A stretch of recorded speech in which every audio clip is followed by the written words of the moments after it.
കോട്ടയം കേരളത്തിന്റെ ഹൃദയഭാഗത്ത് സ്ഥിതി ചെയ്യുന്ന സജീവവും സമ്പന്നവുമായ പട്ടണം.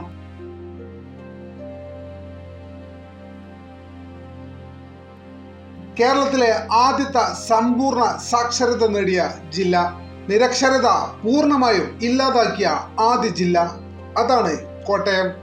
ഏതാണ്ട് 19 ലക്ഷം ആളുകളാണ് ഇന്ന് കോട്ടയത്ത് വസിക്കുന്നത്. ഈ സമ്പന്നമായ നഗരത്തിന്റെ മറ്റു പട്ടണങ്ങൾ ചങ്ങനാശ്ശേരി, വൈക്കം, മുണ്ടക്കയം, പാല, പുതുപ്പള്ളി, കടുത്തുരുത്തി എന്നിവയാണ്. മാത്രമല്ല ലോകപ്രശസ്തമായ കുമരകവും കോട്ടയത്തിന്റെ സ്വന്തമാണ്.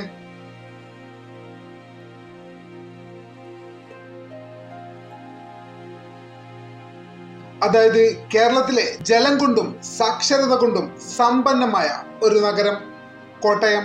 എങ്കിൽ പോലും കോട്ടയത്തിന് ഇന്നത്തെ കോട്ടയമായതിൽ 500 വർഷത്തോളം പഴക്കമുള്ള ഒരു കഥയുണ്ട്. കോട്ടയം എന്ന പേരിൽ തുടങ്ങുന്ന ഒരു കഥ. ആ കഥയിലേക്കാണ് നമ്മൾ ഇന്ന് നോക്കാൻ പോകുന്നത്. ഏവർക്കും ഏതം ഫ്ലിക്കിന്റെ ഏറ്റവും പുതിയ വീഡിയോയിലേക്ക് സ്വാഗതം.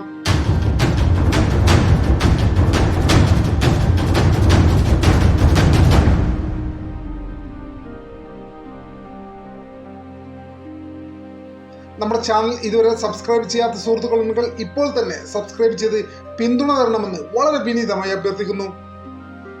നമുക്ക് വിശദമായ വീഡിയോയിലേക്ക് കടക്കാം. ഏതാണ്ട് AD 1550 കോട്ടയത്തെ വലിയ പള്ളി പണിയാൻ ഭൂമി നൽകുന്ന രാജപ്രമാണത്തിനാണ് കോട്ടക്കകയം എന്ന ആദ്യ പേര് രേഖപ്പെടുത്തുന്നത്. ഈ രേഖയിൽ പറയുന്നത് കൊല്ലവർഷം 725 മീനം ഞായറാഴ്ച കോട്ടയകത്ത് എന്ന് തുടങ്ങുന്ന ചില രേഖകളാണ് നിലവിൽ കോട്ടയത്തെ സംബന്ധിച്ചിടത്തോളം ഏറ്റവും പുരാതനമായി നിലവിൽ ലഭിക്കുന്ന രേഖ. അതിനു മുമ്പ് ഈ നഗരം അറിയപ്പെട്ടിരുന്നത് തളിയന്താനപുരം എന്നായിരുന്നു. പഴയകാലത്തെ പ്രധാന രേഖയായിരുന്ന വട്ടെഴുത്ത് ഓലരേഖയിൽ പറയുന്നത് ഇപ്രകാരമാണ്: തെക്കുംകൂർ രാജാവായ ആദിത്യവർമ്മയും കോവിൽ അധികാരികളും തങ്ങളുടെ കോട്ടയകത്ത് വെറ്റാർക്കുന്നാകുന്ന പറമ്പിൽ പള്ളി വെപ്പാനും എന്ന് തുടങ്ങിയ ചില രേഖകളാണ് കണ്ടെത്തിയിട്ടുള്ളത്. വാസ്തവത്തിൽ ഇത് തന്നെയാണ് കോട്ടയത്തെ സംബന്ധിച്ചിടത്തോളം ഏറ്റവും പഴക്കം ചെന്ന രേഖാമൂലമുള്ള പരാമർശം. അതേസമയം ചില യൂറോപ്യൻ രേഖകളിലും ഈ പ്രദേശത്തെ കുറിച്ച് പരാമർശിക്കുന്നുണ്ട്.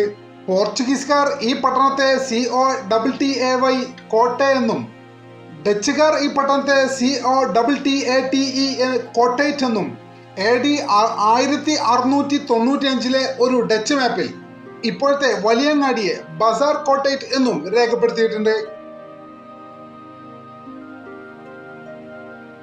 ബ്രിട്ടീഷുകാർ രേഖപ്പെടുത്തിയത് കോട്ടയം എന്നാണ്, അതായത് COTTYM എന്ന്.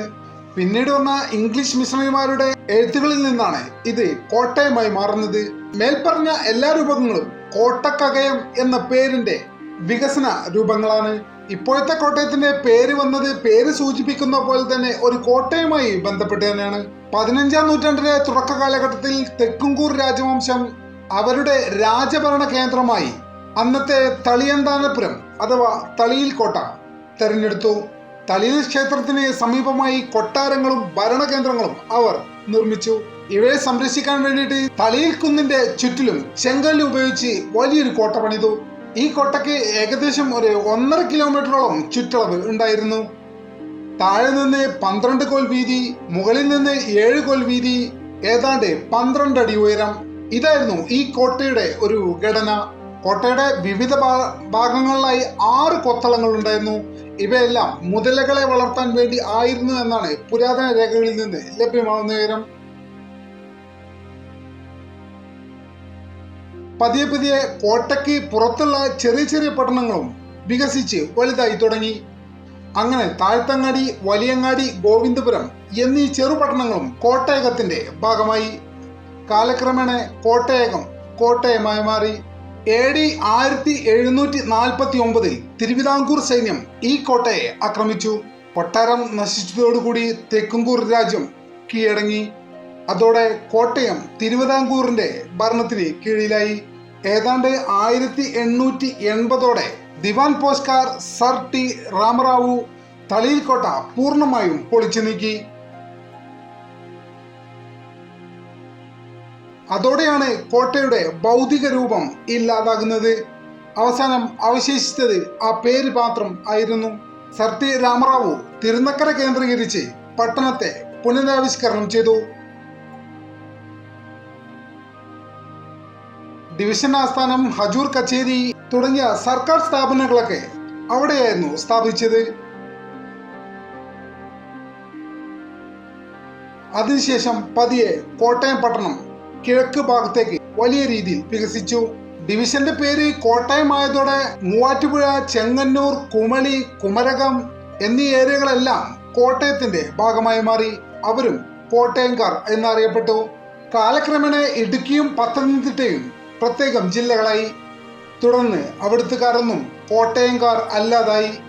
ഇന്ന് വൈക്കം, ചങ്ങനാശ്ശേരി, മുണ്ടക്കയം, കുമരകം ഈ മേഖലയിലുള്ളവരാണ് കോട്ടയംകാർ എന്ന് അറിയപ്പെടുന്നത്.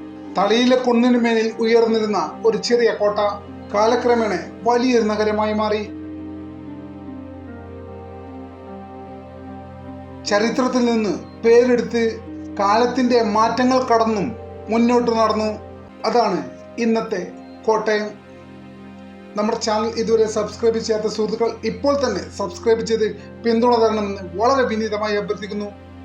മറ്റൊരു വീഡിയോയുമായി ഒട്ടും വേഗത്തിൽ തന്നെ കാണാമെന്ന പ്രതീക്ഷയോടെ തൽക്കാലത്തേക്ക് ഇവിടെ പറയുന്നു. നന്ദി.